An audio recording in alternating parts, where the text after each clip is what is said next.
Obviamente cada sociedad pues tiene también su propia perspectiva y dentro de su contexto cultural puede percibir también los acontecimientos y darle las interpretaciones que son pertinentes de acuerdo con esa cultura. Y por lo tanto, si en Occidente estuvimos hablando en programas pasados sobre las profecías de San Malaquías, el fin del papado, la destrucción de la mezquita del califa Omar, la llegada o el regreso de los judíos a su tierra, en fin, y que todos estos signos serían las evidencias de que se está acercando el final, pues otras sociedades también tienen sus propias perspectivas, como decíamos, y al emitirlas parten de lo que ellos conocen, pero regularmente también entre todos hay, diríamos que una especie de elemento común, es la observación del cielo, y que de acuerdo con los fenómenos celestes, pueden de alguna manera desentrañar, o por lo menos marcar los tiempos y los límites de esos tiempos dentro de los cuales se van a presentar los sucesos en cuestión o lo que en principio pues hemos denominado el fin del mundo, algo que necesariamente tendremos que examinar un poco más porque esto del fin es un término que yo creo es muy ambiguo y se presta para diversas interpretaciones y por eso decíamos que las mismas sociedades, cada una lo interpreta también de acuerdo con su tenor cultural. Pues bien, una de las constantes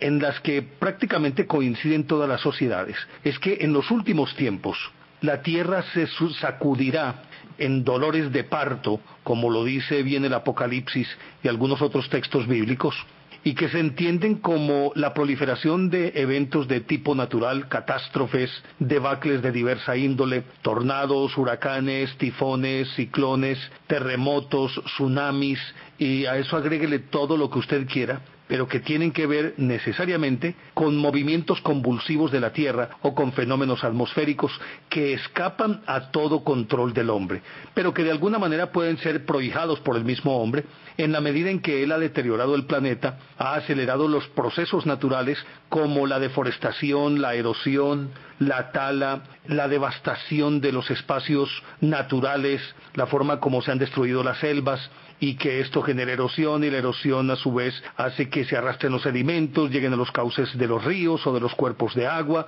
estos eleven el nivel de los fondos y por tanto cuando hay crecientes se desmadran esos cuerpos y anegan vastas extensiones de terreno. En fin, todo esto de lo que hemos venido hablando suficientemente, hay que sumarles las erupciones volcánicas, entre otras cosas, que son generadores a su vez de otros fenómenos como los terremotos y demás. En eso prácticamente se puede decir que coinciden todas las sociedades, en que el aumento del número de catástrofes y por ende el asolamiento a que someten la tierra y entendiendo como víctima propiciatoria, y pongo entre comillas propiciatoria al mismo hombre que se ha encargado de desequilibrar esa naturaleza y que por el hecho de ocupar vastísimas zonas y aglutinarse en espacios reducidos como en las grandes ciudades, pues cualquier evento de este tipo en la antigüedad tal vez podría pasar inadvertido por el hecho de que no causaba la baja de muchísimas personas, es decir, no originaba el evento mismo la muerte de cientos de miles de personas como si sucede ahora, cualquier terremoto, aún inclusive temblor, es decir, que en la escala de Richter no sea alto la gradación con la que se puede medir esos eventos, de todas maneras causa ingentes cantidades de muertos por el hecho de que los lugares son demasiado poblados, y si hay más población, pues esta es mucho más vulnerable y más susceptible de morir. Pues así las cosas, resulta entonces que teniendo como referente común las catástrofes, todas coinciden que esa será la primera señal, el aumento de las catástrofes, para que se pueda llegar a pensar en el fin del mundo o el fin de un ciclo. A ello no escapan, por ejemplo, los mayas. Ya habíamos hablado pues de la cultura judeocristiana, hemos hablado de otras vertientes que hablan más o menos algo similar o algo que va en el mismo sentido, y entre los mayas pues ellos no son la excepción, altamente calificados para observar los cielos, conocedores de los fenómenos de la bóveda celeste, es decir, como astrólogos, sabiendo el funcionamiento el movimiento de los astros, el conocimiento que tenían de equinoccios, de solsticios y de todos estos fenómenos que son son quizás los más comunes o los que mejor han conocido las sociedades de diversas partes de la Tierra y a lo largo de toda la historia. Esto no era ajeno para ellos. Y así simplemente como, entre paréntesis, podríamos citar, por ejemplo, que los mayas fueron los inventores del cero. El cero no se conocía. Ellos ya lo usaban el cero, como la ausencia de cantidad, pero necesaria también en el momento de hacer operaciones. Conocían la rueda, pero no la utilizaban con fines prácticos, sino que la utilizaban solamente para hacer juguetes para los niños, es decir, artilugios que podían rodar, pero ellos no utilizaban la rueda con fines prácticos. Y de acuerdo con la explicación que se tiene es el que simplemente para ellos la redondez del cero se asemejaba al disco solar, y el disco solar era sagrado para ellos, era la representación de Quetzalcóatl también, y por lo tanto intentar usar el círculo sería ni más ni menos que invadir la deidad y cometer un sacrilegio, y por eso no usaban entonces la rueda. Pero en cuanto a conocimientos de astronomía, a los ciclos de los tiempos, tenían un perfecto dominio de todo esto, e inclusive dividían el tiempo de una manera muy sincronizada y muy puntual, teniendo también conocimiento profundo sobre la duración del año, 365 días, 6 horas, 48 minutos y 48 segundos, tal cual lo conocían ellos, inclusive con más perfección que los mismos europeos. Y esto les daba suficiente bagaje como para poder vaticinar y con suficiente tiempo lo que habría de ocurrir. Divididos entonces los periodos de tiempo en ciclos que variaban por la cantidad de siglos, la cantidad de años, la cantidad de días, y lo medían perfectamente, y esos ciclos, a su vez, al dar la vuelta, en ellos debían cumplirse determinadas condiciones que ellos perfectamente las podían prever. Bactunes, Catunes, por ejemplo, este último, que era el que más manejaba, es un ciclo de 20 años, y esos ciclos de 20 años tenían un significado al sumarse, porque sería muy complejo empezar a contar cómo era que funcionaba la medida del tiempo para ellos, pero vamos a remitirnos solamente al Catún, que es de un periodo de 20 años, y que tiene algunos elementos que sumados pueden llegar a ciclos de 52 años, y de ahí en adelante. Pero entonces, resulta que, de acuerdo con las predicciones que ellos tienen, dividían también el tiempo entre ellos en edades o en ciclos que llamaron el primer sol, el segundo sol, el tercer sol, y de acuerdo con esas predicciones estaríamos en este momento entrando, o no, ya prácticamente entrando al ciclo del sexto sol. Pero al final de ese primer Catún, que serían estos 20 últimos años, esos 20 años que habrían comenzado en 1992 y terminarían en el 2012, tienen un significado muy especial, porque de acuerdo con estas predicciones, al terminar ese ciclo en el 2012, sería prácticamente el fin del mundo para ellos, y por lo tanto habría que estar muy atento a todas las señales. De acuerdo con estas predicciones, ellos indican también que en ese lapso se va a acrecentar la actividad volcánica en el planeta, las catástrofes de diversa índole, terremotos, huracanes, tornados, ciclones, tifones, tsunamis, todo esto, y que además de ello habrá una intensa, de acuerdo con eso, se daría una intensa actividad en el cosmos que sería percibida por ellos, una de las cuales un rayo de luz o un rayo de luz cargado de una energía inimaginable que procedente del centro de la galaxia apuntaría al sistema solar y obviamente teniendo como blanco al Sol, y al chocar con el Sol generaría en unas mareas solares de vastísimas proporciones que a su vez generarían una radiación extraordinaria de diversos elementos como los rayos ultravioletas, bueno, en fin, cualquier cantidad de cosas de esas, que no solamente atravesarían el espacio hasta llegar a la Tierra, sino que devastarían el cinturón de Van Allen, que es el primer escudo protector que tiene el planeta Tierra, haría que la nube de Oort, que está llena de pedruscos, pudieran ser modificadas sus órbitas y enviados de pleno a la Tierra o a todo el sistema solar, y por ende la Tierra sería uno también de estos blancos. Aparte de ello, devastarían la capa de ozono, harían una irrupción en el magnetismo de la Tierra y prácticamente lo trastocarían de tal manera que inclusive modificarían no solamente el polo terrestre sino el polo magnético, y con esto acrecentarían la actividad interna del planeta Tierra, que dejaría ver esa tal actividad precisamente con todas estas catástrofes. Y además de ello expondría a los habitantes del planeta a una muerte muy rápida, precisamente por esos rayos letales, por esa materia que desprende el Sol, que es evidentemente letal y que acabaría prácticamente con cualquier forma de vida en el planeta Tierra. Pero para que esto sucediera, debían darse algunos eclipses. Se habla, por ejemplo, de una formación en cruz que habría de darse finalizando el siglo XX, y que esta conformación, ni más ni menos, estaría indicando que sería el comienzo del fin. Ellos lo llaman la cruz, la gran cruz cósmica, y estaría formada en los signos de Tauro, Leo, Escorpio y Acuario, y formarían la cruz el Sol, la Luna y 3 planetas. Y ese sería quizás el primer indicio de que ya prácticamente la suerte estaba echada. Pero ya seguimos hablando de esta historia aquí en Enigmas del Mundo. Estamos en Enigmas del Mundo.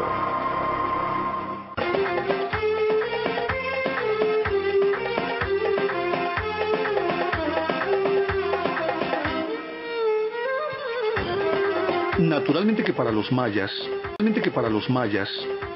los ciclos también estaban delimitados por algunos acontecimientos que demarcaban perfectamente el comienzo o el final de un ciclo, o ambos. Y como decíamos, y obviamente que ese comienzo y ese final estaban signados por diversos eventos que eran, a su vez, las señales o indicios de que iba a haber un cambio. De acuerdo con esto, recordarán ustedes que hablábamos hace unos instantes sobre los 6 soles, que así denominan ellos a cada uno de sus ciclos: primer sol, segundo sol, etcétera. Y resulta que el primer sol, si nos adecuamos a la cronología cristiana, aparentemente pudo ocurrir en el año 955 de la era cristiana, y recibió el nombre de Nahui Ocelotl, o sea, el jaguar, y tuvo una duración de 676 años, y tenía como elemento dominante en la tierra, pues, o el dios supremo, a Tezcatlipoca, que es un dios lunar. Y se asume, de acuerdo con esa mitología de ellos, el mundo estaba poblado por gigantes que fueron devorados por los jaguares. Y se pretende ver en ello la simbología de que un pueblo invasor vino, sojuzgó a quienes eran los dueños primitivos de la tierra, e impuso una nueva égira, por decirlo de alguna manera, o impuso su yugo a aquel pueblo que paulatinamente fue desapareciendo. El segundo sol, afirman ellos, fue de una duración de más o menos unos 364 años, y estaba dedicado o era asignado por el dios Quetzalcóatl, y se dice que este mundo fue destruido por ciclones, y que, de acuerdo con la mitología, los sobrevivientes se convirtieron en simios. Y aquí se podría reflejar una cierta analogía con algunos textos de la India, en donde aparecen el dios Rama, y aparece también otra raza de individuos lideradas por el simio Hanuman. Y cuando se habla de este segundo ciclo, volvemos a retomar los ciclones que habrían azotado las costas de México y que causaron cientos de miles de víctimas. Y naturalmente quienes sobrevivieron fueron reducidos prácticamente a una vida demasiado primitiva. Luego vendría el tercer sol, que se supone duró unos 312 años, y en ese lapso hubo otro dios dominante que fue Tlaloc, y que Tlaloc, que es una deidad asociada también con la fertilidad, era no solamente quien dominaba, sino también a la hora de la verdad quien decidía si el mundo debía continuar o no. Y entonces dicen que fue destruido el mundo con una lluvia de fuego que aniquiló a la humanidad, y que prácticamente ese fuego fue originado, de acuerdo con la interpretación que hacen los científicos, fue originado por una serie de erupciones que se dieron en los numerosos volcanes que hay en todo, es decir, en toda Centroamérica, pero particularmente en la parte norte, desde Guatemala hacia arriba. El cuarto fue el sol de agua, y estaba dedicado a Chalchihuitlicue, que era la esposa de Tlaloc. Cada uno de estos ciclos tenía una dedicación particular. El primero fue dedicado al jaguar, el segundo al viento, el tercero fue dedicado al fuego, perdón, a la lluvia, elemento dominante de la lluvia. Tlaloc era un dios de lluvia. El quinto fue dedicado al agua y, como decíamos, estaba dedicado a la esposa de Tlaloc. Pero hay algo bien interesante, y es que coincide la culminación del cuarto ciclo con la llegada de Hernán Cortés. Y naturalmente que la llegada de Hernán Cortés significó, aparte de todo, la destrucción de ese imperio después de haber tenido un florecimiento de muchísimos siglos. Y luego hay una confusión ahí también, porque después de este ha llegado pues el que se llama el sexto ciclo, que es básicamente en el que nos encontramos y que debe estar finalizando con la expiración de este nuevo Catum, que es uno de los periodos que acumulados van dando otra era u otra época definida justamente por la suma de un montón de ciclos, entre los cuales los ciclos de 52 años, y que se vuelve muy engorroso pues para tratar de dilucidarlos uno con otro. Pero esa metodología que ellos utilizaron era muy puntual, demasiado puntual, y entonces les indicaba a ellos en qué momento del ciclo se encontraban. De ahí que expliquen que era fácil para los españoles hacer presa del imperio azteca, dado que, y obviamente los aztecas, que de alguna manera estaban emparentados con los mayas y habían retomado toda esa tradición. Se dice que inclusive Moctezuma en ese momento estaba esperando la culminación de ese ciclo que además terminaba con el retorno de los dioses barbudos, porque de acuerdo con la tradición, algunos de esos dioses civilizadores habían llegado allí con una figura diferente, pues desconocida para ellos. Eran rubios, barbados, de ojos azules, ni más ni menos, aunque no todos fueran rubios, barbados y de ojos azules los españoles, pero sí el fenotipo de quienes llegaron en la época de la conquista, de todas maneras encajaban dentro de ese patrón, aunque no fueran rubios de ojos azules, simplemente porque eran diferentes a la fisonomía de los aztecas. Y de ahí que ellos, de alguna forma, facilitaron también el avasallamiento a que fueron sometidos por parte de los españoles. Pero es que hay algo bien interesante. Si observan ustedes, siempre en todas las sociedades se manejan los ciclos, y los ciclos siempre asociados con la esfera celeste, es decir, con los fenómenos celestes, con los astros, con las estrellas, y naturalmente con los movimientos que ahora se comprenden, los movimientos de la Tierra, el Sol, el cortejo del Sol, y el movimiento en el telón de fondo que hacen las estrellas,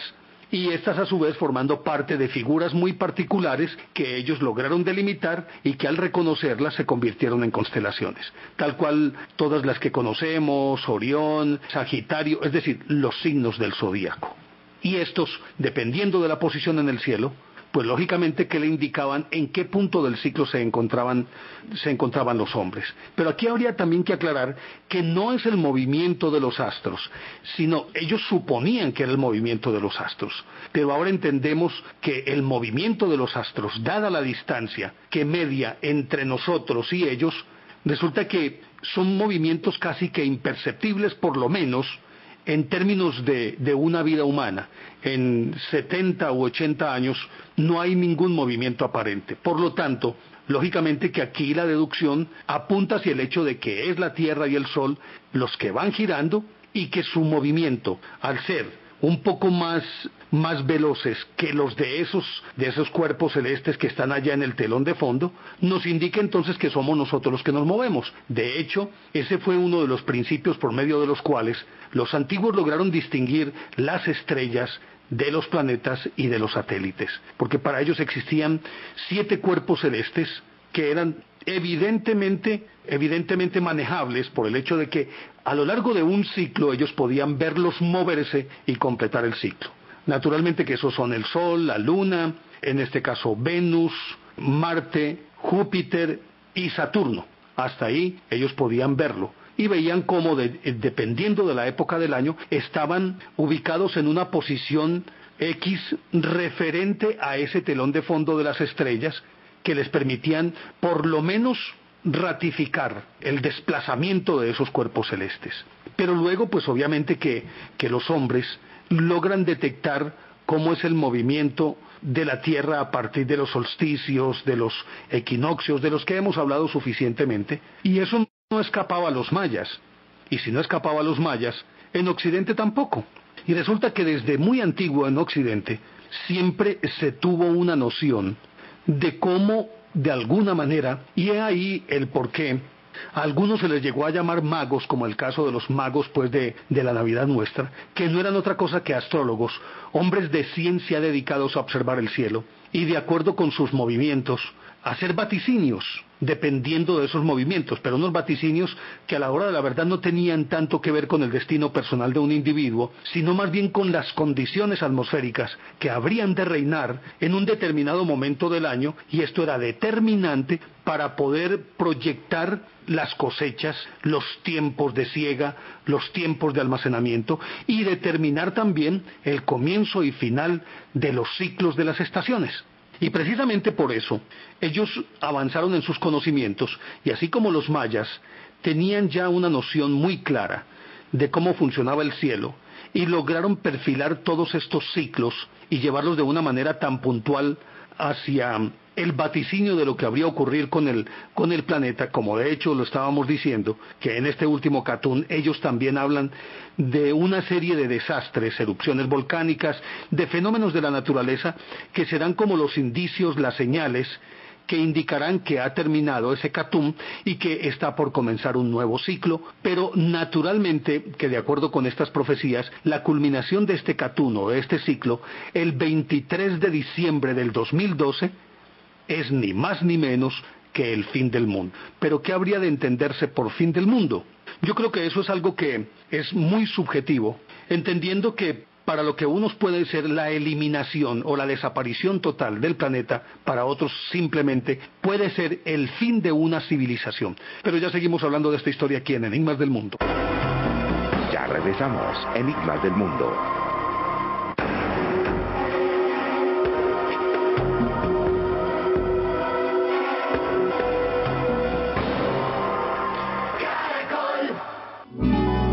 Y por lo menos en todas las mitologías de las sociedades, está debidamente corroborado que cada ciclo siempre estuvo signado por eventos que se salen de lo cotidiano y por lo tanto están indicando algún cambio, como decíamos hace un instante. Y regularmente esos cambios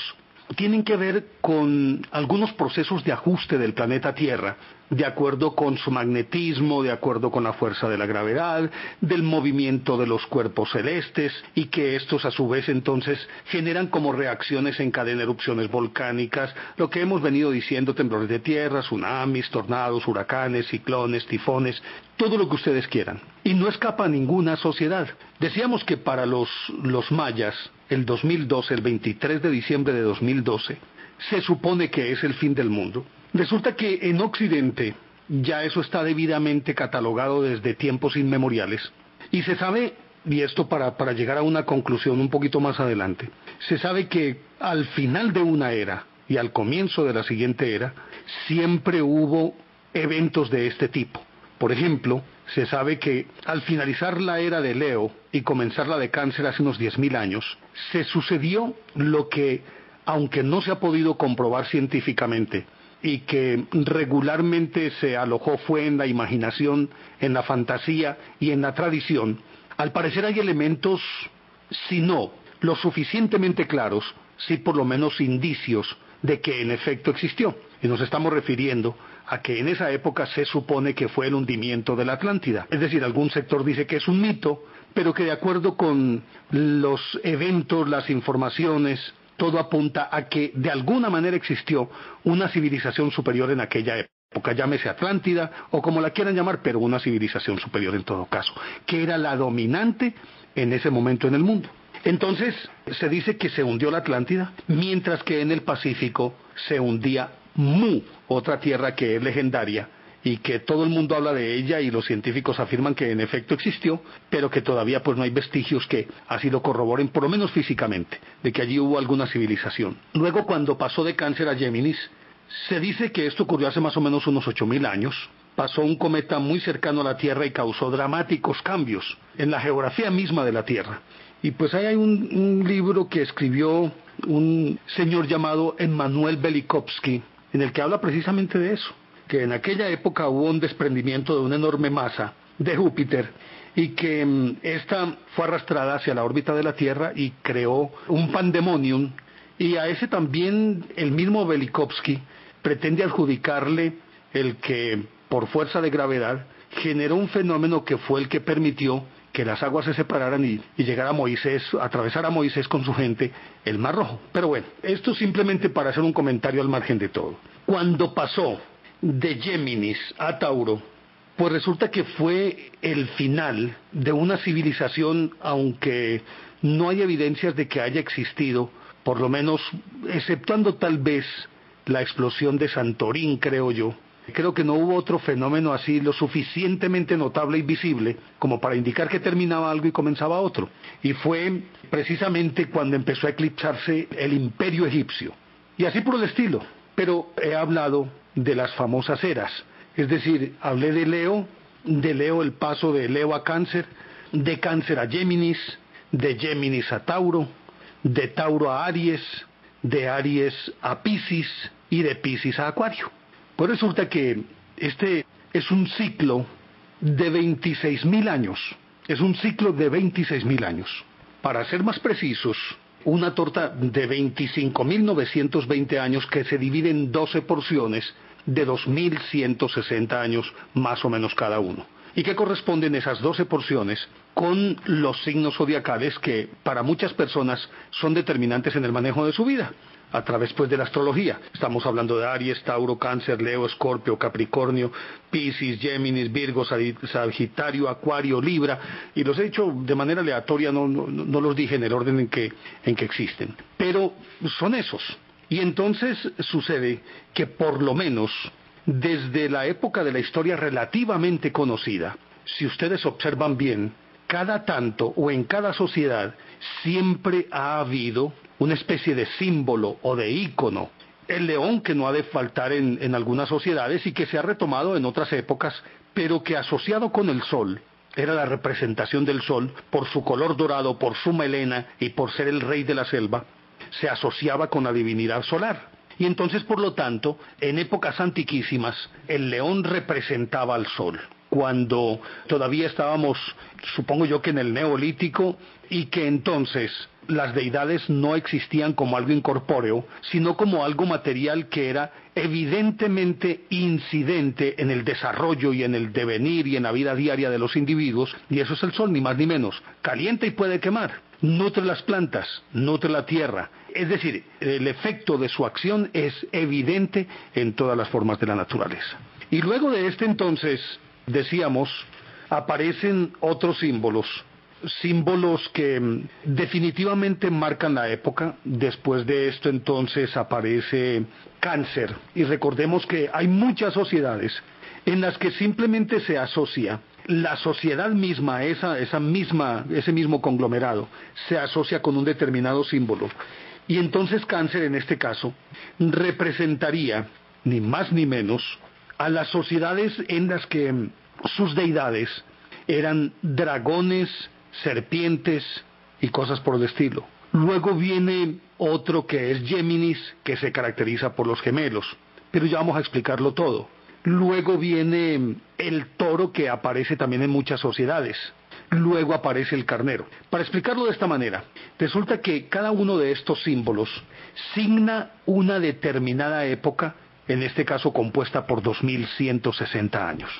Y entonces resulta que estos 2160 años tienen su vida propia, su característica propia, y ese lapso es el escenario de la aparición, del ascenso, del clímax, el declive y la desaparición de una civilización. Decíamos que en el caso de Leo se tiene que remontar a más de 10.000 años, cuando la deidad solar lo era todo. Luego viene Cáncer, y entonces hablamos de la milenaria China con sus dragones.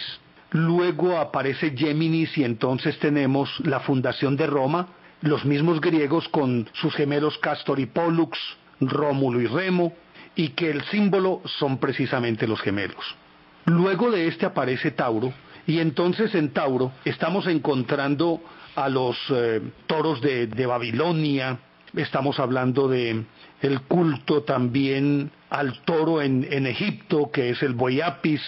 el toro alado de Babilonia, las vacas sagradas de la India, y luego viene el culto de Aries, que es el carnero, y en este aparece un personaje que es Moisés, que acuérdense ustedes que llega a un sitio en donde la zarza está ardiendo y rescata de allá un carnero, y de ahí en adelante todo ese éxodo y esa época está siempre mediatizada por un carnero, el cordero pascual, el cordero expiatorio, en fin, ahí lo puede uno ver. Y luego de Aries aparece Piscis. Ah, bueno, y digamos lo que en medio del signo aparecen rezagos de otras épocas, pero como ya está institucionalizado otro símbolo y otros elementos y otro imperio, se rechaza el anterior y se demoniza, como es el caso de Moisés, cuando encuentra que construyen o que esculpen un toro en honor del dios Baal. No hay lugar en medio del signo, en medio de esa era, para algo como es un toro, que es un rezago de la época anterior del buey Apis de Egipto.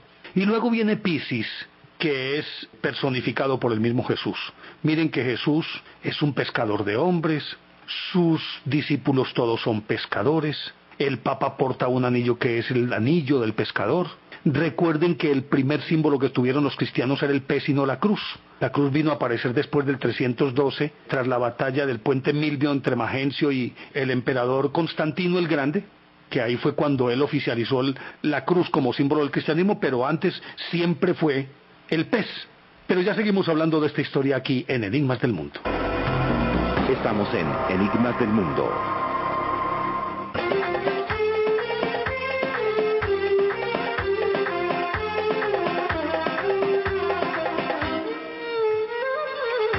Que hemos mencionado son los símbolos de las últimas eras las que realmente ha conocido el hombre. Empezábamos hablando de Leo, de hace más de 10.000 años, y de ahí nos vinimos decantando hacia adelante, pasando por Géminis, pasando por Cáncer, pasando por Tauro, pasando por Aries, pasando por Piscis, hasta llegar a Acuario. Y estas son las conocidas que más o menos pueden abarcar un poco más de 10.000 años, porque decíamos, cada una de estas eras, cuyo símbolo son aquellos de los que hemos hablado hace algún instante, dura 2.160 años, óigase bien, 2.160 años, y resulta que cada final y cada comienzo tiene algunas características que apuntan o que indican que en efecto está terminando una era y está comenzando la otra. Lógicamente que una era no comienza abruptamente,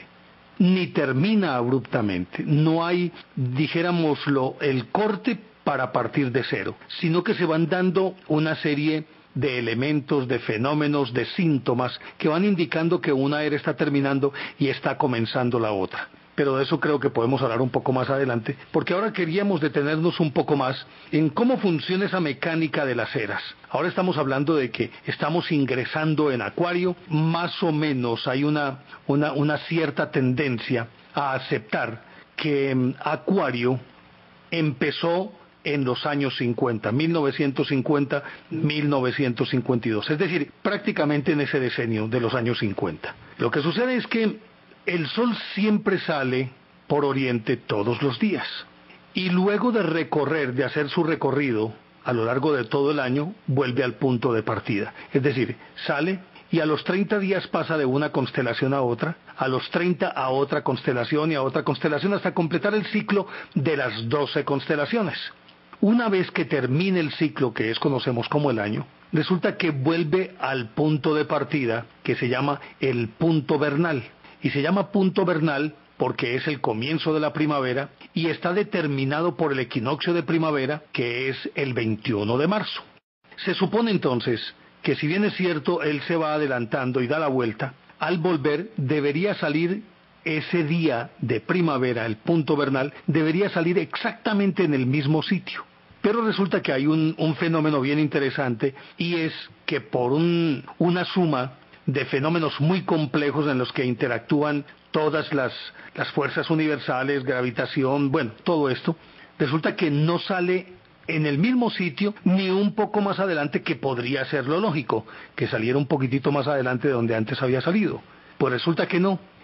sale un poco antes del sitio en el que salió el año anterior, es decir, pareciera retroceder. Y como al salir, sale antes de que se cumpla exactamente el ciclo, es decir, el año solar, entonces se llama precesión de los equinoccios porque sale antes de cumplirse el año. Los antiguos, obviamente, para poder medir esto, miraban siempre las estrellas y miraban la salida del sol en el equinoccio de primavera y ubicaban su posición respecto de esas estrellas que les daban más o menos la idea de cuánto se había alejado de una determinada estrella que era la que servía como punto de referencia. Entonces va retrocediendo, cada año retrocede un poquitico. Como el ciclo es de 26.000 años y comprende 12 eras correspondientes a 12 constelaciones, bueno, ahí están los 360 grados, por lo tanto, cada era comprende unos 30 grados.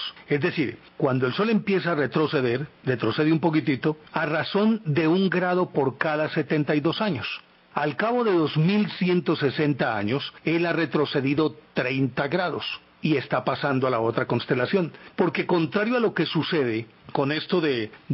la astrología, pues recuerden que la astrología, si empezamos desde, vamos a tomar al primero que se considera el signo del año, en este caso viene a ser Aries, que es el que sale en el mes de abril. En mayo es Tauro, en junio Géminis,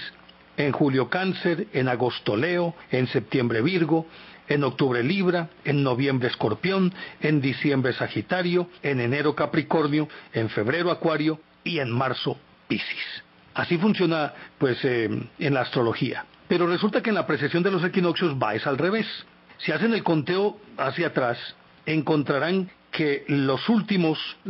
eras han sido, las mencionamos, Leo, hacia atrás Cáncer, hacia atrás Géminis, hacia atrás Tauro, y Tauro pues está en mayo, y retrocede a abril que es Aries, y luego retrocede a Piscis que es marzo, y ahora estamos entrando en Acuario que es en febrero. Y la próxima, por razones obvias, va a ser Capricornio. O sea, funciona al revés de lo que habitualmente conocemos en la astrología. Al cabo de esos 2160 años, entonces el Sol sale de esa constelación y empieza a aparecer en los 2160 años siguientes,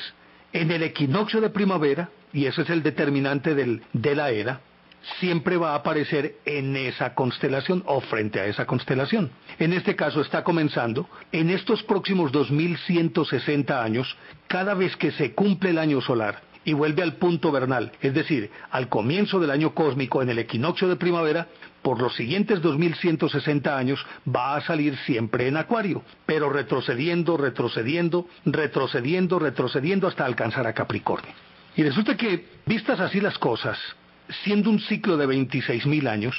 en la mitad del ciclo a los 13.000 años, regularmente hay como un proceso de ajuste en toda la mecánica universal y hace que en esa segunda fase, o al comenzar esa segunda fase o la segunda parte de ese ciclo de 26.000 años,